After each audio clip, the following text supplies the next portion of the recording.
Hey everyone, it's Thrustmaster here with yet another Gran Turismo 7 video for you. Today we've got 12 laps around Interlagos in Group 3 cars. However, unfortunately I have dropped down to driver rank C. All of yesterday, so Tuesday my day, I did a whole bunch of racing trying to get footage, and nearly every single race I got taken out or I'd make a tiny mistake, and unfortunately I've dropped down from B to high C. So these two races coming up will be in driver rank C, but this is me trying to get back to where I feel like I should be and where I fit in. However, I do have a quick clip showing you what happened with some of these races from yesterday. So as you can see, coming up to turn 1, second lap, I started like P13, I got to turn in and just dive bomb from nowhere, completely taken out, and at that point I had just had enough. So let's get into the first race of the day. So here we go, Interlagos, starting in P7, as you can, once again as you can see, driver rank C, but with a whole bunch of Bs. So starting P7, shouldn't be too bad. I've finally been mucking around with the brake balance. I like to set it on -1. It's a little bit on the front on this track. It just helps rotate, well, helps get the car to rotate around a little bit. As you can see in the chat, someone adding Yuki for Have a Clean Race, because the warm-up race I did before, Yuki caused a couple of accidents. But here we go. Off the line, not a bad start. Getting straight into the slipstream behind P6. But I'm going to brake it just to make sure that I'm getting my line and defend against the car coming behind. I don't know why they don't move out to the far right there. But hey, whatever works for them, I guess. So we haven't lost any positions. We didn't die in T1. We're keeping up with the pack as we head down towards turn 4. I like to brake just after the 100 and then move in and start to get on the throttle, but I don't get on the throttle there because I can see there's a little bit of a collision. Good recovery by the Peugeot though. So we come down to turn 7 and 8. Sorry, 6 and 7. Now towards turn 8. This line I still haven't quite figured out, where we can see Squidge cutting the corner, taking up P6, moving up to P5, and we get kind of caught up amongst the mess, and I just make a mistake there. A little too eager on the throttle, dropping all the way down to P12. But it's a long race, and I know that I can be faster than a lot of these people, so I don't give up. And the fact that I'm only 2 seconds behind P11 and 8 behind P12, there's still a lot to go for in this race. The other thing I've got to mention is that we're running a mandatory racing mediums on this, but you can run softs if you want, so you could run softs for a few laps and then jump into the pits. But after a little bit of experimentation, one-stopping it is the way to go. So here we are, jumping further ahead into lap 2. You can see R&R Motorsport has a half a second pen but gets taken out by Glen 20. Really unfortunate, but we'll take that position for ourselves. And looking in the rearview mirror, it looks as though R&R just tried to completely dive. I completely missed that when I was editing and racing, actually. Looks as though he just tried to race and take Glen 20 out.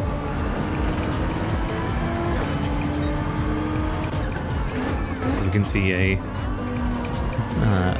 frickin' dog message come in the chat. Glen 20 going a little bit wide, we'll snatch that place from them. Up into P10, so we've climbed 2 places in lap 2. We're coming to lap 3, heading down towards turn 1. I really need to improve in all areas in this track, but my overall qualification time on softs was a 31. So I feel like I can be quick on this track. Alex making a little bit of a mistake, and we're going to capitalize on that. Up into P9. Turn 4 is rather tricky to get right sometimes. But just ahead we can see yet another casualty. That's another place for us. We'll take that.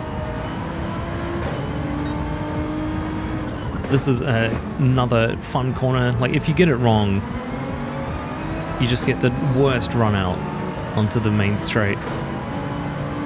Around turn 14, turn 15. We're going to get into the slipstream of P7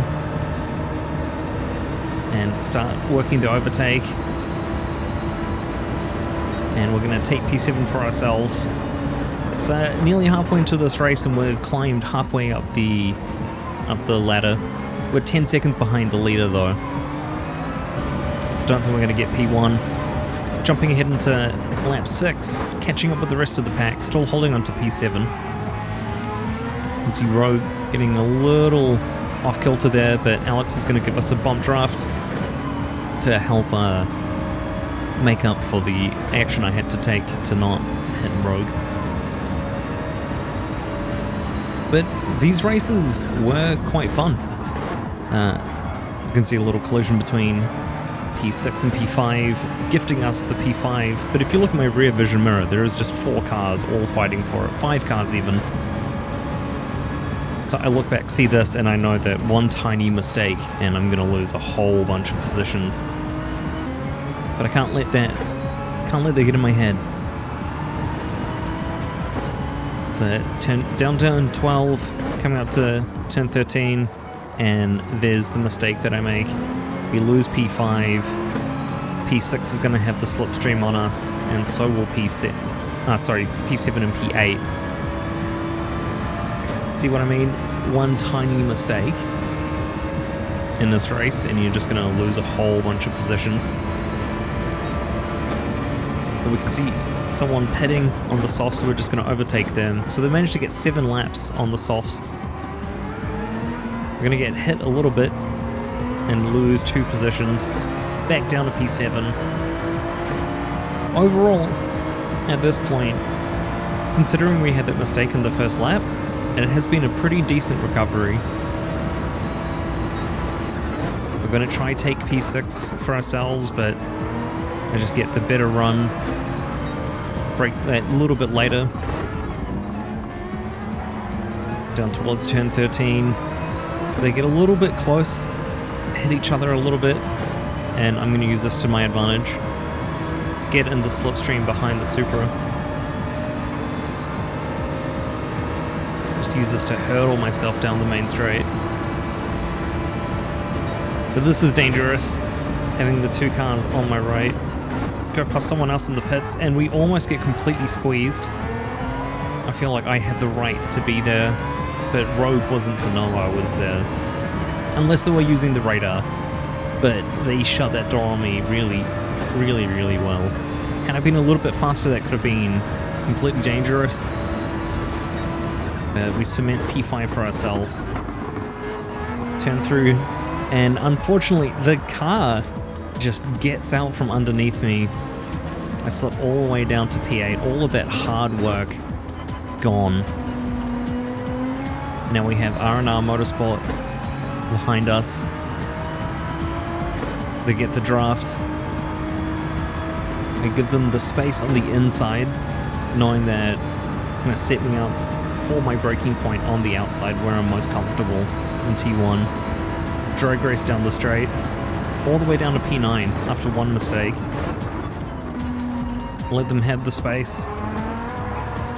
Unfortunately, I give them a little bit of a bump, so I back out just ever so slightly to give them that position. I feel really bad about that. I don't like hitting people. Lap 10 now. We can start to see P7 back for us.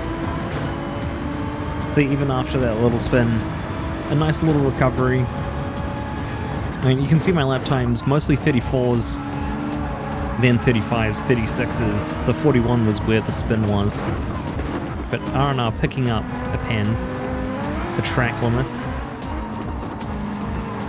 So I'm just sitting back knowing I'm going to get that get that position if I stay close enough on the main straight. But I'm going to let them battle with P7, because then that's going to hold P7 up and give me a chance for a run.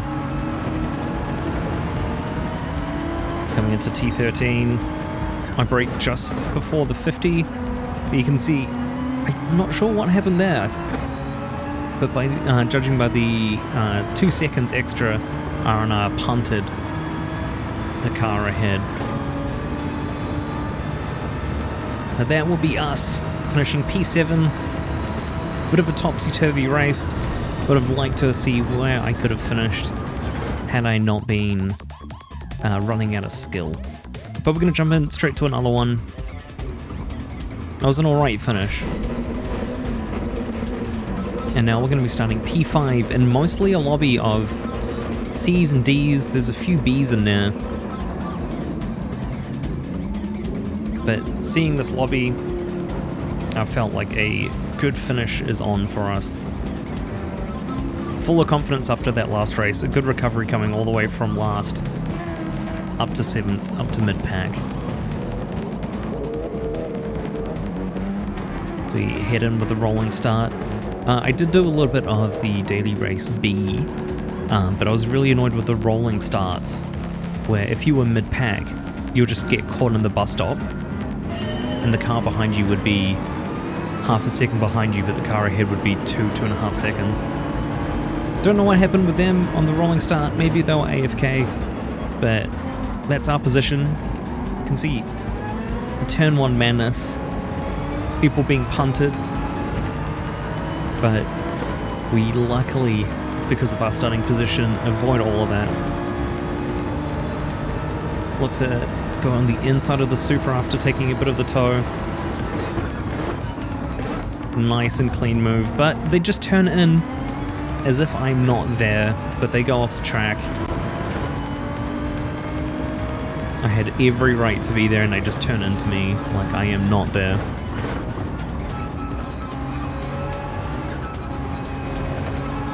Nice and tidy through there. Through 6 and 7, down to 8. 8 was pretty clean. 9, I always am really cautious about when to get on the power through turn 9. A little too early and you're just going to spin the car. So I'm playing it cautious, but also trying to keep up with the cars ahead, put in a decent lap time. But also look after the tires a little bit. Like, I don't want to push too hard and, you know, feel it in the last couple of laps. A little bit of loss of traction there, but we were able to recover. And unfortunately that's going to mean P2 is going to slip that little bit ahead away. P1 almost nearly 5 seconds ahead. Crazy laps by them. Jumping ahead into lap 3 now. So we're sitting in 4th. Sissip has overtaken us. And you can see just ahead, they punt the car off the track. Their second bit of contact. That's unfortunate. That's going to be for us, and unfortunate. You can just see them sliding down all the way to P8. They set green, but we're in for a battle with Sissip or Sissop. One of those two. Getting into turn 8. This is pretty much the story of the race. I get really close to them, get the gap down to less than half a second, but they just get the better exit, the better acceleration out of corners. And I'm, you know, being a little bit cautious, but that it is what it is. Coming into lap 5. Still keeping it less than a second. Making sure I hit my braking points. Go through. We get nice and close. And it's that agonizingly close for me, where I can just feel that I can get the better of them. I've just got to keep the pressure on, hope they make a mistake, and, you know, capitalize on that for myself. But I really like this course. It's such a fun course to drive. You know, when you nail that perfect lap, all of those corners are just so much fun.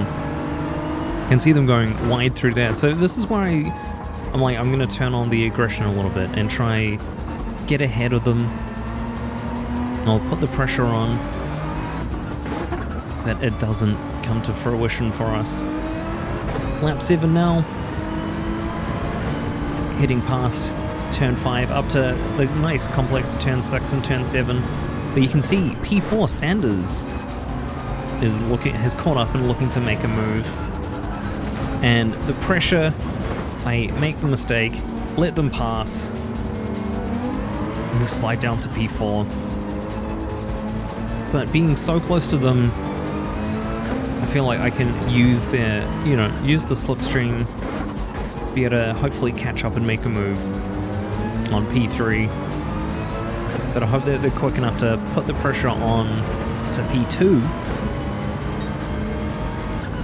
you know, so that we can maybe make a double move. But we are slowly running out of lap time, and just that hard pushing, I make another mistake. So I feel like now I just have to cement into P4, unless, you know, they make a mistake up ahead, or there's a collision or something, and then, you know, those positions are mine. We're gonna watch the whole of lap 11. There's a really good battle.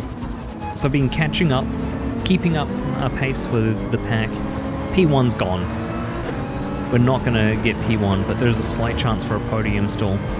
So you see Sanders in turn 1 making a little bit of a mistake, and this is where I jump back into attack mode. The car behind us in P5, long gone. They were on softs and pit. So we've got 2 laps to try and make something happen, whether it's an overtake or just put the pressure on for a mistake. Come through this nice double corner, making sure I hit the apexes, get a good exit to give me a good turn in to turn 8. And now we're right on the behind of P3 and P2. There's about a second between us. So I'm a second off the podium. My first podium in a long while. Especially after the shit show that was the other night. So they got to take the inside, block us off, and they block us off well, but they get too much onto the power, slide off the course, and there's that mistake we're hoping for. P3, but we've got a good exit, less than a second to P2. As it's a pipe dream of getting that finish, but if I keep it on the track, the podium is ours, P3, and P2 makes a mistake. But I'm a little too far back to really capitalize on it. But, you know, if they make one mistake, it might be in their head. They might feel like the pressure is on with me hot on their heels. Hitting the blue sector. You know, I'm keeping the pace up. My pace is a lot better this race than it was last. Well, 134s, 136, but 134, 135s on the mediums. But Sissip does a really good job of defending there. Unfortunately, I go a little bit wide, but so do they. Not really hitting the line here. You can see me feathering on the power. And all of a sudden, there's P1. I don't know what happened to P1. Maybe they made a mistake. That's the first glimpse I've seen of them all race. You can see them going through turn 13 now. I mean, there's no chance in heck that we're going to get that. Unless, you know, they made a mistake on this turn, but they don't. They're just up ahead. And we're not going to get the exit that we need to make a run. But we're going to be within half a second as we cross the line in P3. This felt really rewarding, knowing that I was battling with a B driver. It shows to me that, you know, I do belong back in B. I've just got to grind and really get on top of it. maybe this drop down to C was exactly what I needed. A nice mental refocus, really hone my racecraft. But that's going to be us. So up from P5 to P3 on the podium, where I should be. Feels nice. But that's going to be us for the week. Sorry the video was a little late. Had uni things to do.